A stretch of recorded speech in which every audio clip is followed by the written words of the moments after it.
జపాన్లో కొనసాగుతున్న సీఎం రేవంత్ రెడ్డి బృందం పర్యటన. ఇవాళ తెలుగు సమాఖ్య నిర్వహించిన కార్యక్రమంలో పాల్గొన్న సీఎం మూసీ ప్రక్షాళన, మెట్రో విస్తరణ, ట్రిపుల్ ఆర్ తెలంగాణ అభివృద్ధికి కీలకమన్న రేవంత్ రెడ్డి.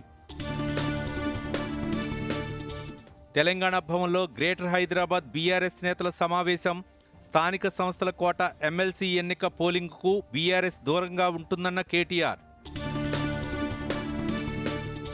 ఆదిలాబాద్ వ్యవసాయ మార్కెట్ యార్డులో జొన్నల కొనుగోలు కేంద్రాన్ని ప్రారంభించిన మంత్రి సీతక్క. ప్రభుత్వ కొనుగోలు కేంద్రాల్లోనే పంటను విక్రయించాలని రైతులకు సూచన.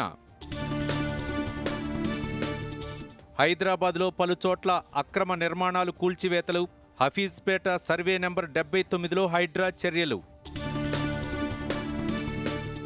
వక్ఫ్ చట్టాన్ని అమలు చేయాలని కోరుతూ హైదరాబాద్లో బీజేపీ ప్రదర్శన. ఎన్వీఎస్ఎస్ ప్రభాకర్ నేతృత్వంలో రామంత్పూర్లో ర్యాలీ. సౌదీ అరేబియాలో ప్రధాని నరేంద్ర మోదీ పర్యటించనున్నట్లు విదేశాంగ కార్యదర్శి వెల్లడి. 2 రోజుల పాటు పర్యటన. ద్వైపాక్షిక అంశాలపై చర్చించే అవకాశం.